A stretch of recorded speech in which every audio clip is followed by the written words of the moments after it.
Chapter 15. Nothing's free. Everything has a price, and the key to a lot of things with money is just figuring out what that price is and being willing to pay it. The problem is that the price of a lot of things is not obvious until you've experienced them firsthand, when the bill is overdue. General Electric was the largest company in the world in 2004, worth $1/3 trillion. It had either been first or second each year for the previous decade, capitalism's shining example of corporate aristocracy. Then everything fell to pieces. The 2008 financial crisis sent GE's financing division, which supplied more than half the company's profits, into chaos. It was eventually sold for scrap. Subsequent bets in oil and energy were disasters, resulting in billions in write-offs. GE stock fell from $40 in 2007 to $7 by 2018. Blame placed on CEO Jeff Immelt, who ran the company since 2001, was immediate and harsh. He was criticized for his leadership, his acquisitions, cutting the dividend, laying off workers and, of course, the plunging stock price. Rightly so. Those rewarded with dynastic wealth when times are good hold the burden of responsibility when the tide goes out. He stepped down in 2017. But Immelt said something insightful on his way out. Responding to critics who said his actions were wrong and what he should have done was obvious, Immelt told his successor, "Every job looks easy when you're not the one doing it. Every job looks easy when you're not the one doing it because the challenges faced by someone in the arena are often invisible to those in the crowd." Dealing with the conflicting demands of sprawling bloat, short-term investors, regulators, unions, and entrenched bureaucracy is not only hard to do, but it's hard to even recognize the severity of the problems until you're the one dealing with them. Immelt's successor, who lasted 14 months, learned this as well. Most things are harder in practice than they are in theory. Sometimes this is because we're overconfident. More often it's because we're not good at identifying what the price of success is, which prevents us from being able to pay it. The S&P 500 increased 119-fold in the 50 years ending 2018. All you had to do was sit back and let your money compound. But, of course, successful investing looks easy when you're not the one doing it. Hold stocks for the long run, you'll hear. It's good advice. But do you know how hard it is to maintain a long-term outlook when stocks are collapsing?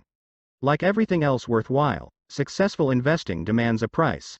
But its currency is not dollars and cents. It's volatility, fear, doubt, uncertainty, and regret, all of which are easy to overlook until you're dealing with them in real time. The inability to recognize that investing has a price can tempt us to try to get something for nothing. Which, like shoplifting, rarely ends well. Say you want a new car. It costs $30,000. You have 3 options. 1. Pay $30,000 for it. 2. Find a cheaper used one. Or 3. Steal it.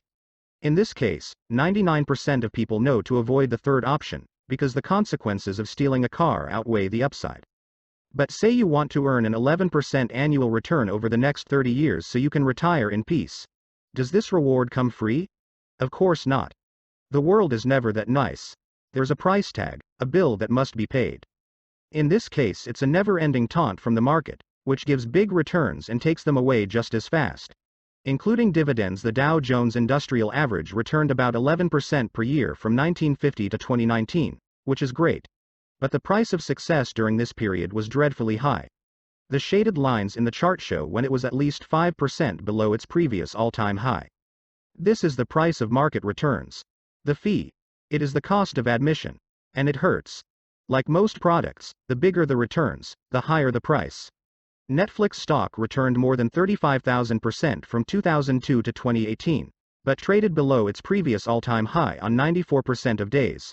Monster Beverage returned 319,000% from 1995 to 2018, among the highest returns in history, but traded below its previous high 95% of the time during that period.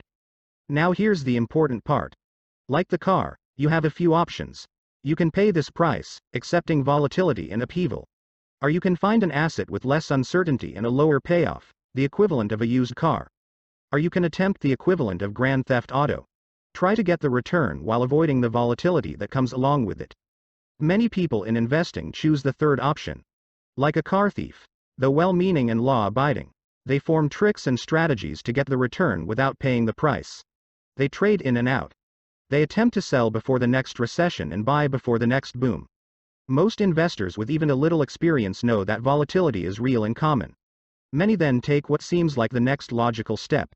trying to avoid it. But the money gods do not look highly upon those who seek a reward without paying the price. Some car thieves will get away with it. Many more will be caught and punished. Same thing with investing.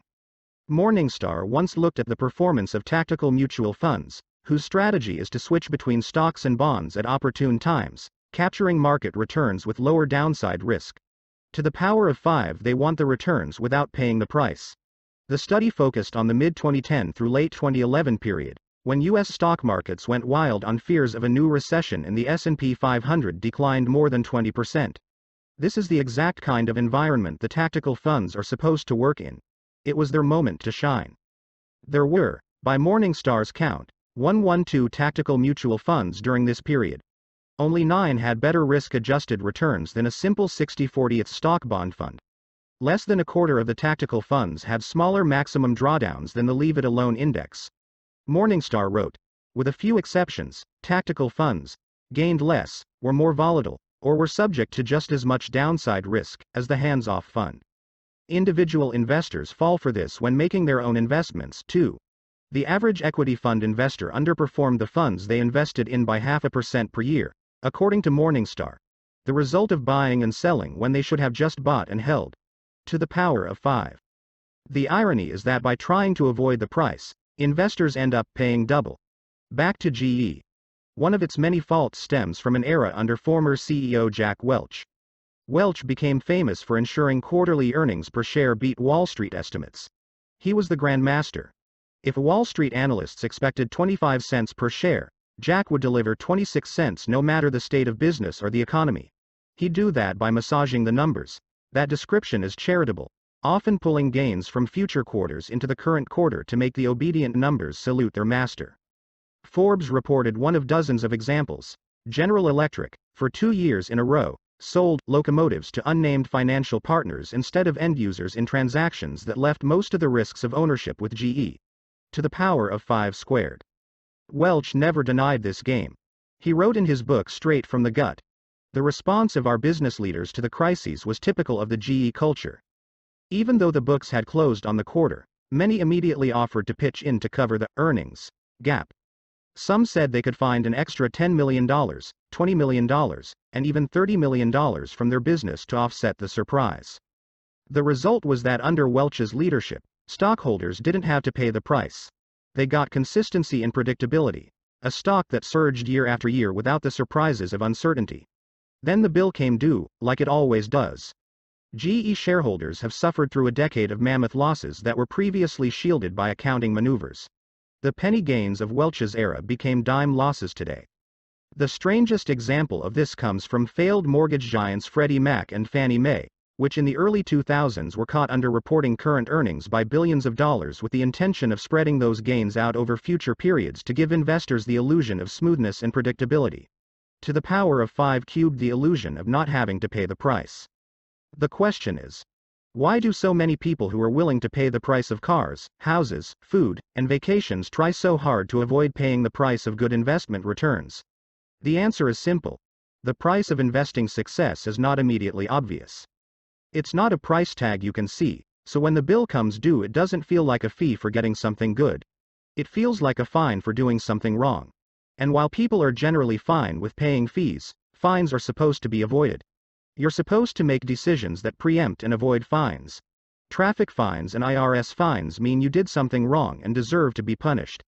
The natural response for anyone who watches their wealth decline and views that drop as a fine is to avoid future fines. It sounds trivial, but thinking of market volatility as a fee rather than a fine is an important part of developing the kind of mindset that lets you stick around long enough for investing gains to work in your favor. Few investors have the disposition to say, I'm actually fine if I lose 20% of my money. This is doubly true for new investors who have never experienced a 20% decline. But if you view volatility as a fee, things look different. Disneyland tickets cost $100, but you get an awesome day with your kids you'll never forget. Last year more than 18 million people thought that fee was worth paying. Few felt the $100 was a punishment or a fine. The worthwhile trade-off of fees is obvious when it's clear you're paying one. Same with investing, where volatility is almost always a fee, not a fine. Market returns are never free and never will be. They demand you pay a price, like any other product. You're not forced to pay this fee, just like you're not forced to go to Disneyland. You can go to the local county fair where tickets might be $10, or stay home for free. You might still have a good time, but you'll usually get what you pay for. Same with markets. The volatility, uncertainty fee, the price of returns, is the cost of admission to get returns greater than low-fee parks like cash and bonds. The trick is convincing yourself that the market's fee is worth it. That's the only way to properly deal with volatility and uncertainty, not just putting up with it, but realizing that it's an admission fee worth paying. There's no guarantee that it will be. Sometimes it rains at Disneyland. But if you view the admission fee as a fine, you'll never enjoy the magic. Find the price, then pay it.